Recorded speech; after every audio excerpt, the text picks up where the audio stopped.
Slaughterhouse. Attention maggots, welcome to the Slaughterhouse. I'm Sgt Slaughter. Make sure you tune in to be related to all the things that we do with Sgt Slaughter. WWE, G.I.Joe, Action Force. Have I made myself clear? Good. Then keep watching, keep listening, tune in, and that's in order. Yo, Joe, full force. Good morning, maggots, and welcome to the Slaughterhouse. I'm not really going to be doing typical reviews on my channel. Instead, this will be a visual diary of my collection, which I have dubbed the Slaughter Core. My goal is to collect 777 Sgt Slaughter figures. Why 777? I just think 777 Sgt Slaughter figures has a nice ring to it. As I add a Sarge figure to the Slaughter Core, I'll do a quick review on the figure and discuss any differences or variants. The first recruit to the Slaughter Core is my custom mascot, the Wrestling Attire Sgt Slaughter. A simple custom comprising of the lower half of V1 Sarge and the top half of V2 Sarge. I have added elbow pads from the WWE Build and Brawl figure to complete the look. He resembles how he appeared in the Mid-Atlantic wrestling days. The elbow pads hinder the articulation, but only slightly. I still get some great poses out of him. The only Build and Brawl figure I had was the Sgt Slaughter one, so there's a good chance these ones came from him. Both legs have excellent examples of the G.I.Joe symbol, which can be known to scuff or wear away. His combat boots show off the chevron nicely, and while there are known variations of the chevron design, I will compare these in greater detail when I do a review of the V1 Sarge. The whistle around his neck isn't scuffed, which is a common issue, but his belt does show some wear and some gold is slightly starting to fade. There is also a minor scuff on his right knee pad. Overall, I'm very happy with the Sgt Slaughter figure. It's simple, it's a part swap, but one that really works in my opinion. I did tweet an image of this Sarge out to Sgt Slaughter and he liked it, so that's good enough for me. And getting Sgt Slaughter's approval was definitely a highlight. As my mascot, he resides on top of the glass cabinet, and as I add another Sarge to the Slaughter Core and log him in the visual diary, I will be placing them in the glass cabinet, and over time you will see the collection grow and display cabinet fill. My next video, we will be taking a closer look at the version 1 Sgt Slaughter, also known as the Mail Away Sarge. Any variations in design will also be highlighted. I hope you enjoyed this first look into the Slaughter Core, and I hope to see you again on the next video as we watch the collection grow and grow over time. Have a great evening. You're dismissed. Good morning, maggots, and welcome to the Slaughterhouse. Today we are looking at the second entry into the Slaughter Core, the version 1 Mail Away Sgt Slaughter. As the name suggests, the figure was only available as a mail away and was never available in stores. The mail away Sgt Slaughter only had one accessory, and that was his swagger stick. Interestingly, the swagger stick has been more commonly referred to as a baton for some reason. I'm not sure where the name baton has come from, but it is most definitely a swagger stick. This version of Sgt Slaughter is decked out in what looks to be a wrestling attire, with USA printed on the front, G.I.Joe down the side of the legs, and chevrons printed on the side of his boots. In the G.I.Joe commercial advertising the Mail Away Sgt Slaughter, he would wear this exact outfit, and would also go on to wrestle in this outfit to capitalize further on his popularity as a G.I. Joe. Whilst this version of Sgt Slaughter was the first to come with a swagger stick, he would not be the last. Every new release Sgt Slaughter that came with a swagger stick had its own unique variations to it, which I will compare on my next review with the Sgt Slaughter Triple T variant. The brown and the gold are carried over onto the Sarge's campaign cover, and the gold paint wear is common between the two. The swagger stick is an easily lost piece and is more often than not missing when picking up another Sgt Slaughter figure. When looking for paint wear when it comes to the mail away Sgt Slaughter, more often than not you're going to find it on his gloves and his whistle. There are also variations in the USA design, which I will compare when I have a look at another version 1 mail away Sgt Slaughter. I'm very happy with this version of Sgt Slaughter. His paint apps are pretty clean, the gold is still on his belt buckle, and really the only paint wear is at the front of his campaign cover and on the tip of a swagger stick, which is expected anyway. When adding another Sgt Slaughter figure to the Slaughter Corps, it is not overly important that I have the accessories that go with it. As long as I've got the main figure, it counts. Being that he is a mail away, I find this version of Sgt Slaughter to be the hardest one to find. Not quite as common as the version 2 Sgt Slaughter, for instance. Now I just want to compare the wrestling look of the USA mail away variant to the custom Wrestling Attire Sgt Slaughter, and I think they both look great. Something about the classic USA look of the original one that really hits me in the nostalgia. The fact that he wore this outfit in the commercials and then went on to wrestle in this look as a human embodiment of a G.I. Joe just really adds to the realism of it, but that's more of a cartoon or action figure come to life and not really how I see Sgt Slaughter as a wrestler. So while I do love this version, I do prefer the look of the all black with the elbow pads. When I review the Triple T Sgt Slaughter, I will compare the colour variations between the two of them, but in the meantime, here's a closer look at some of the variations in the chevron design. So you can see the yellow on the left is quite vibrant, more vibrant than the one on the right, and the stripes are a little bit more thinner. This side you can see it's been printed a little off center, giving a little bit more character to that combat boot, and maybe even the greens are slightly different as well.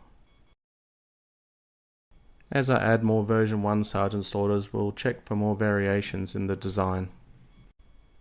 So the mail away Sgt Slaughter was billed as a free action figure, but in order to do so you had to collect 5 special Sgt Slaughter proof of purchases.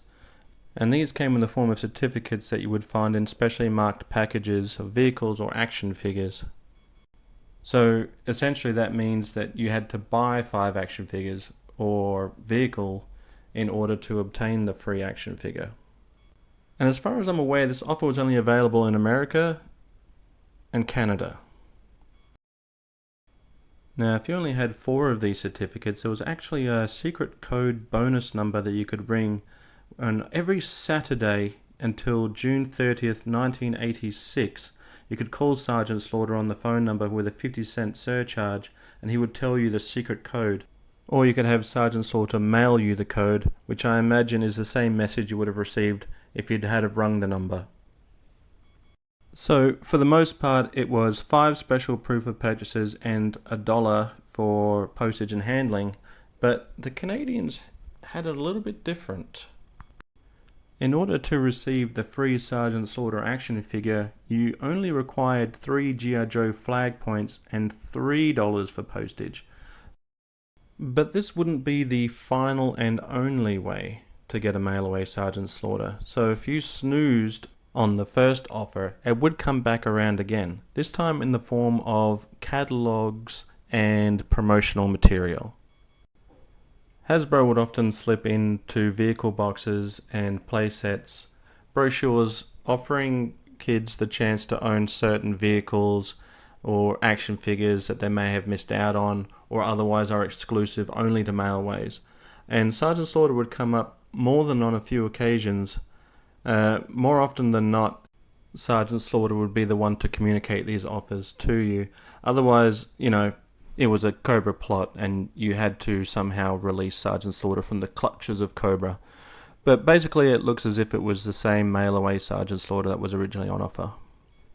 He also came with a redback file card which listed him as the G.I. Joe drill instructor. Interestingly, they call his campaign cover A Smokey the Bear hat.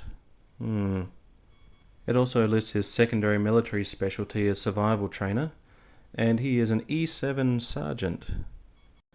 Interesting thing to note is that the image of Sergeant Slaughter on the file card doesn't show him wearing the black gloves. It has a black tank top, and his campaign cover, or Smokey the Bear hat, is green. So that's my look at the mail away Sergeant Slaughter. Next time I will be taking a look at the version 2 Sergeant Slaughter that came with the Triple T tank. Have a great evening. You're dismissed. Sergeant Slaughter here, and it does me proud to be part of the G.I.Joe team for 1986. Watch G.I. Joe. You can win a trip to New York City to meet Sergeant Slaughter. That Joe's surrounded by cobras. Yeah, but that Joe's Sergeant Slaughter. He's joined the G.I. Joe team. So we're celebrating by giving away Sergeant Slaughter action figures, but you can't buy them in stores. You've got to earn them. Here's how. Collect 5 Sergeant Slaughter certificates or call the number on the certificate, and Sergeant Slaughter will tell you how to get in on the action with only 4 certificates. There's a $1 handling charge. See details in specially marked packages. G.I. Joe! Nobody takes on cobras better than Sergeant Slaughter. Joe! Good morning, maggots, and welcome to the Slaughterhouse. Today we'll be taking a look at version 2 of Sergeant Slaughter and his vehicle, the Triple T tank. When you think of Sergeant Slaughter, the G.I. Joe, this figure is probably the one that comes to mind. Aside from a few differences, this is basically how he looked in the cartoon. In fact, the one primary difference is his campaign cover in the cartoon looks more like his version 1 mail-away version. Other than the Triple T tank, this version of Sergeant Slaughter only came with one accessory, the easily lost and hard to replace swagger stick. I've only been able to find one example of where the swagger stick was referred to as a baton, and that is on the version 4 Slaughter's Marauders Sergeant Slaughter card, where Hasbro specifically refers to it as a baton. Why Hasbro did this, I don't know, but I have never heard Sergeant Slaughter refer to it as a baton. It's always a swagger stick, even when he's referring to the action figure and its accessory. This version of Sergeant Slaughter does away with the wrestling tights and now has on a more militaristic look. This is more in line with his drill instructor role, and I think the camo pants and the black tank top really help to sell that. And he also looks ready for battle at a second's notice. This is a soldier that is ready to take on Cobra. My Wrestling Attire Sergeant Slaughter custom utilized the top half of the version 2 Sergeant Slaughter and the bottom half of version 1, so we've come full circle now. Both version 1 and version 2 share the same sculpt for the top half of their body with some color differences. The tank top and the whistle have done a color swap, where V1 has a black whistle and olive green tank top. V2 now has an olive whistle and the black tank top. Sarge ditches the black gloves, but keeps the wristbands now also in black, and his campaign cover has gone from brown to olive green. It's a really good look for Sergeant Slaughter. It's combat ready, it's that drill instructor look, and it also gives him that all-round cartoon feel. The variation in the swagger stick for version 1 and version 2 is mostly to do with how much gold is present. The gold seems to come down a little bit further on version 1 swagger stick and sits a little bit higher on version 2's. As I didn't purchase these mint in box or mint in bag, I can't be 100% certain that these are the correct swagger sticks for these figures. There are variations in the camouflage pattern for Sergeant Slaughter version 2, so as I get more version 2 Sarges and add them to the Slaughter Corps, I will compare them so we can see the difference between them. And I've noticed when looking for paintwear, you're more likely to see it on the tank top, so this is a pretty good example. Now the Triple T, or Tag Team Terminator, which is obviously a callback to his wrestling days, it gets a lot of hate, and I don't know why. I mean, sure, the cockpit is exposed, but I see it more as a battle-ready personal transport for Sergeant Slaughter and not necessarily designed for front-line battle. Like maybe just hit-and-run missions, something quick in and quick out. I mean, more often than not, when you see it in G.I. Joe media, within the first few minutes it's getting blown up anyway. There are two clips at the back which hold the black engine cover, which can be often broken, as well as the tow hook. The tow hook is a cool addition in my opinion, and really adds to the playability of it. And on the topic of playability, the top of the Triple T has a removable engine cover, which when removed gives you a great look inside to see the engine detail. Now, a lot of G.I. Joe vehicles had removable engine covers, and it was great to see it carried over onto the Triple T. As you can see here, there's actually quite a lot of room inside there. So awesome for storage, or even just for playtime when you want to get your Joes in there and make repairs or fix battle damage. As for battle damage, probably the most often broken piece is the control stick. In fact, with that control stick and Sgt Slaughter in the cockpit, it really gives it a fighter jet feel, like a fighter jet on treads. That would kind of explain the exposed cockpit and the side missiles. There is a handle on the engine cover for a figure to hold onto, as well as foot pegs on the side of the Triple T tank, which is great if you want to bring a few friends along on a little joyride. The file card for version 2 Sgt Slaughter was on the back of the box, so you had to cut it out in order to add it to your collection of file cards. And on the image for Sgt Slaughter, you can see there's a few differences. The more obvious one being that there is no whistle in this image of Sgt Slaughter, and the addition of the Marine Corps symbol to his campaign cover. The file card states that he's been known to ride his tank through enemy fortresses rather than blow them up, just because it's more fun, which really, again, adds to the fact that I don't think he's too concerned with having that exposed cockpit. The Triple T also has 2 rotating side guns and 2 removable black missiles that were also available in grey, so if you did lose them, you would be able to replace them with the vehicle gear accessory pack. When Sgt Slaughter joined G.I. Joe in the episode Arise Serpento Arise, I was an instant fan, but I especially loved his inclusion in G.I. Joe the movie. I've been expecting you. My name is Sgt Slaughter. There's only 2 ways out of my command. On your feet like a man, or in a ditty bag. An itty-bitty ditty bag. Got it? Now straighten up and meet the renegades. They're not real dependable yet, but when I get through them, what are you gonna be? Perfect!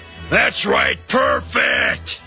The prototype figure that they used for the commercials for V1 and V2 is vastly different from the final product, in that it looks like the head isn't even on a ball joint yet, and the tank top rides a lot higher on the chest, almost to the point where you can't see the whistle. And while the mail away Sgt Slaughter came out roughly around the same time as the Triple T Sarge, the Triple T Sarge was the first time that you could actually pick up this figure in stores. And even if you weren't a fan of the Triple T tank, chances are you were buying it for the Sgt Slaughter figure anyway.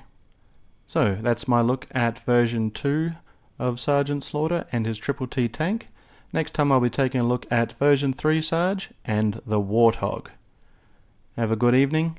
You're dismissed. That Joe's in trouble. No, the Cobras are in trouble. That Joe is Sgt Slaughter. Don't mess with Sgt Slaughter. He's as strong as they come. I've seen him take on 100 Cobras and set them on the run. Meet Sgt Slaughter and his Triple T tank. Sgt Slaughter is now a part of G.I. Joe. G.I. Joe, a real American hero. Live the adventure of G.I. Joe. And look out, Cobra! Sgt Slaughter comes with Triple T tank. Cobra figures and equipment sold separately.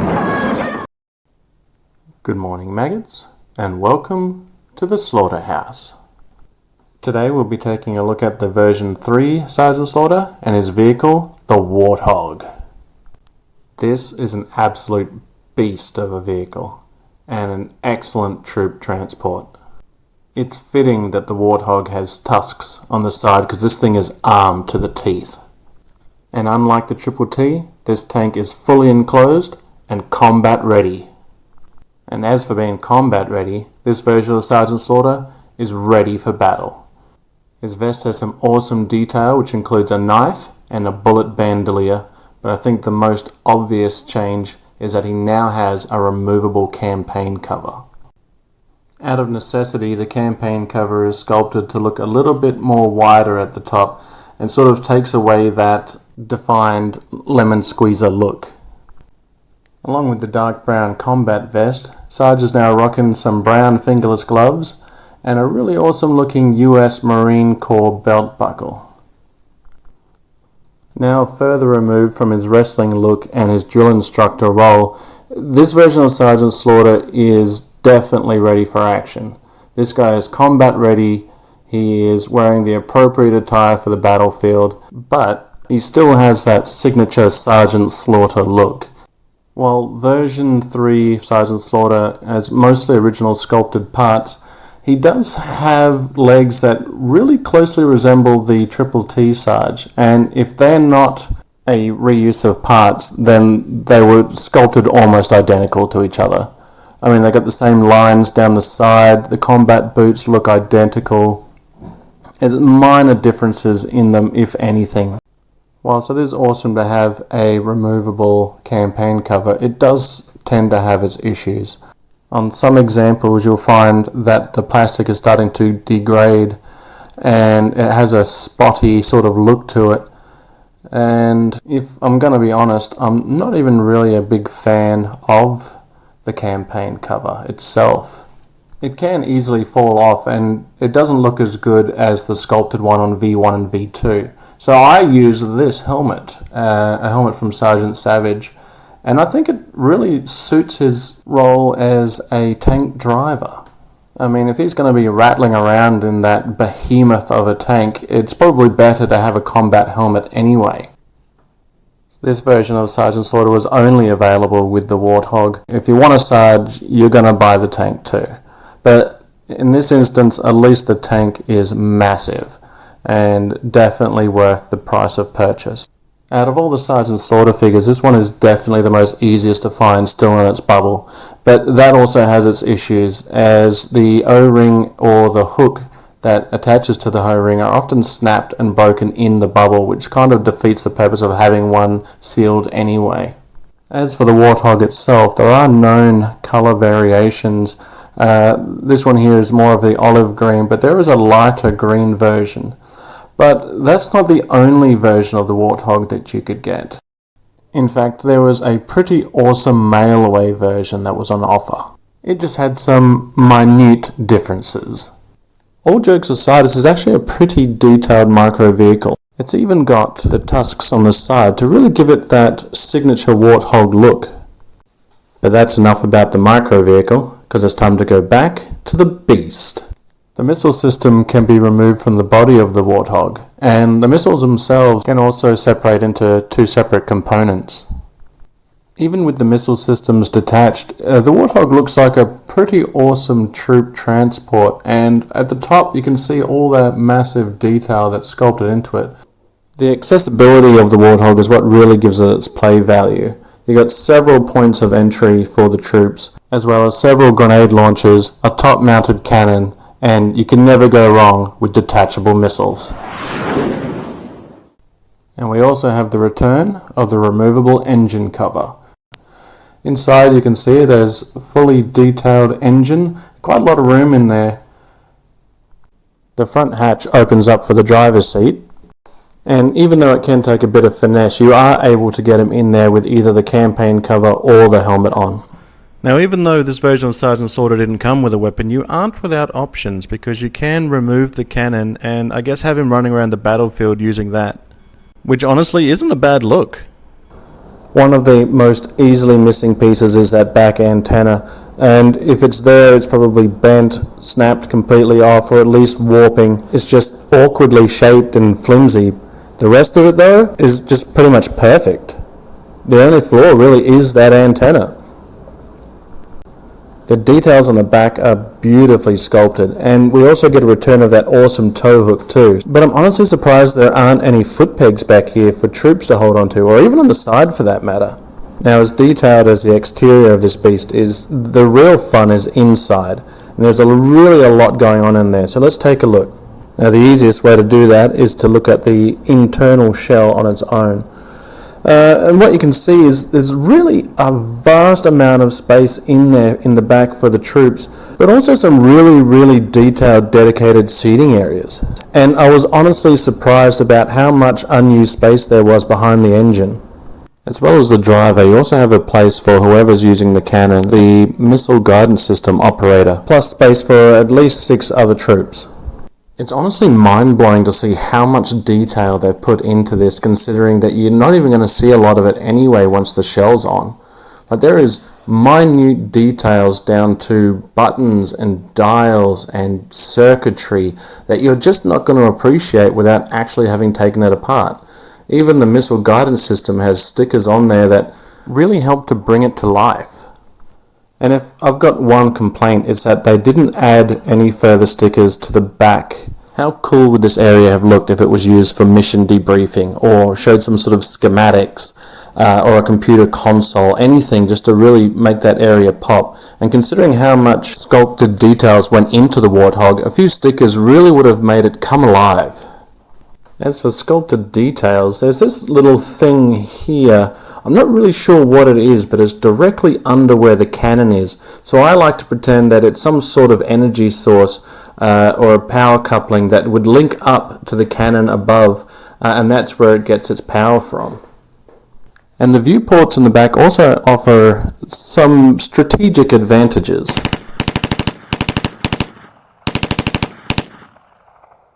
But when your men are ready to disembark, it's as easy as lifting up the hatch.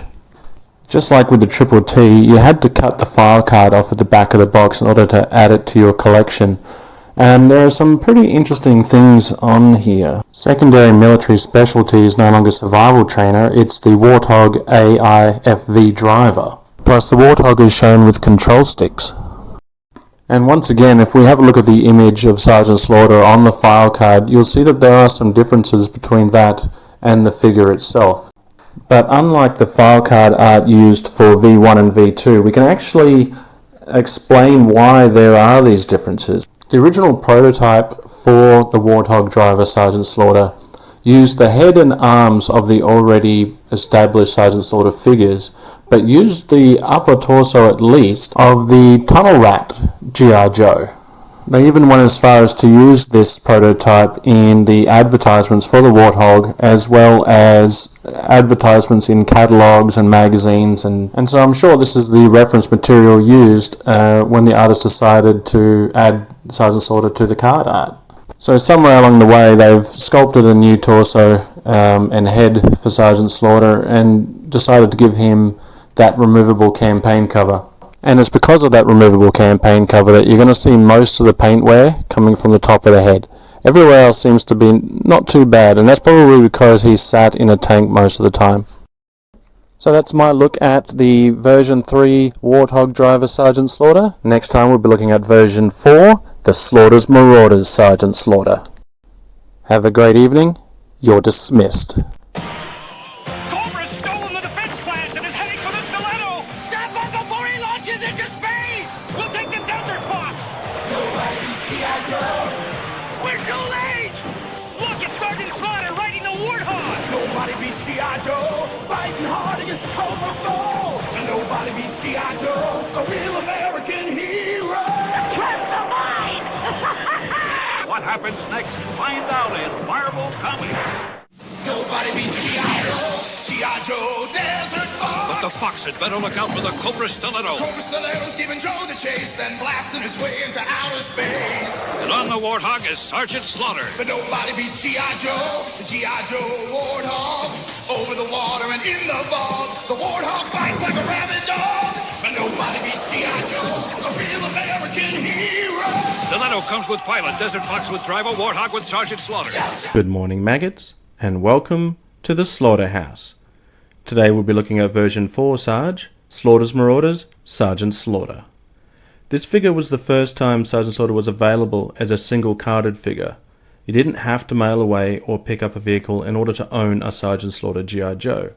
And as a kid, this figure was the only version of Sgt Slaughter that I had seen in stores. But after looking it over, I decided it wasn't the version of Sarge I wanted. I was always on the lookout for the Triple T, and by the time Marauders Sarge came about, I had no idea that the opportunity to own a Triple T would never present itself. So I passed up on this one. Little did I know that this would be the final Sgt Slaughter figure to be made in the original Hasbro run. It was too much of a departure from what I was familiar with for Sarge, with the blue tank top and matching sunglasses, and the missing paint apps on the wristband weren't doing it any favours.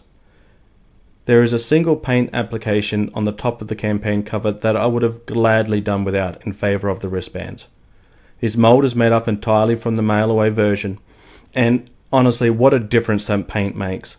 The only carryover is the black for the whistle, and to a lesser extent, the black parts on the boots. Due to poor plastic quality, this version of Sgt Slaughter is the one that I find to be more frequently missing thumbs, and on some occasions, it's not the thumb that's the issue. But, as we say at the Slaughterhouse, leave no Sarge behind.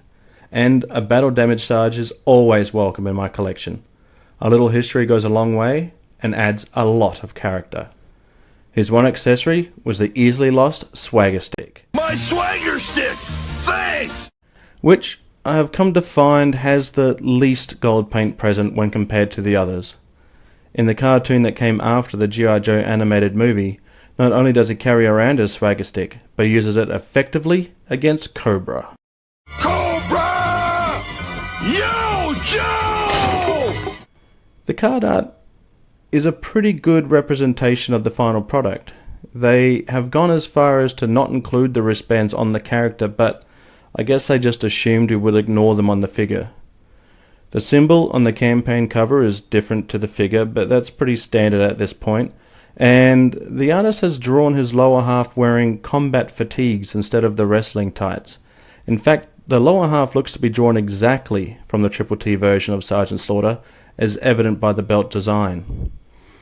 And although it has been torn away from my example, the corner shows that Hasbro elected to name his swagger stick a baton. But up until this point, Sgt Slaughter was advertised in mail-away offers as coming with a billy club, so it wasn't very consistent. The back of the card highlights the Slaughter's Marauders subgroup and hilariously states they are shielded by their camouflage. I will dedicate a video to the Marauders themselves, so I won't go into too much detail now, but taking a look at the file card, Sgt Slaughter's primary military specialty is now Slaughter's Marauders Commander. On the bottom of the card you can see the figure was made in Brazil, and the Slaughter's Marauders figures were actually made by a company called Estrela in Brazil, due to the molds being in Brazil at the time, and also to test additional production capacity should they need it.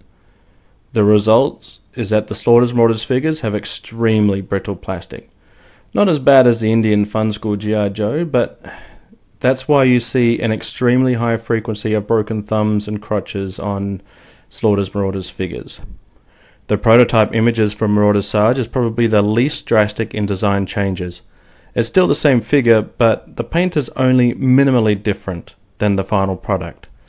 What's interesting is the accessories. In one shot he appears to have more of a billy club as opposed to his swagger stick that he would come with. In the second shot he is holding a pistol.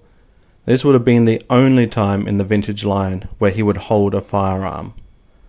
I tweeted out a question to Sarge asking if it was a Hasbro decision or a personal choice that his figure never came with a firearm, and he stated that with the Slaughter cannon and the Cobra clutch that he didn't really need a weapon to fight Cobra. I do like the extension of brown on the knees, but I wish they had painted the wristbands. It looks like a design choice from the beginning not to paint them, which is unfortunate. Slaughter's Marauders Sarge. Slaughter's Marauders Sarge. It's a tough one for me. The plastic quality is extremely poor, and out of all the Slaughters I have acquired, he's the one most likely to have a thumb missing. The blue mixed with the green and brown is just a weird choice, and the unpainted wristbands are distracting. And you can't just swap the arms for another version because Marauders Sarge has a skin tone that can only be described as supermarket mannequin. But he has grown on me. His flaws have become charms. He has character. And sometimes he has thumbs. I hope you enjoyed this look at the Marauders Sarge. Next time I'll be taking a look at something a little different. Fun School Super Cop. Have a great evening. You're dismissed. Take your main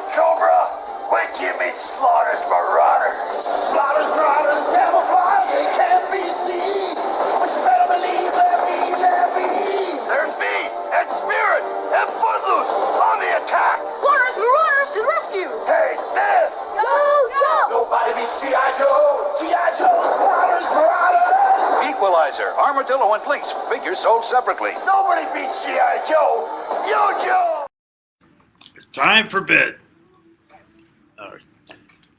Jump off that couch, turn that television off, head upstairs, say your prayers, brush your teeth, and we'll see you tomorrow, buddy. Okay? That's an order. If you enjoyed this video, don't forget to like and subscribe, hit that notification bell, and leave a comment down below.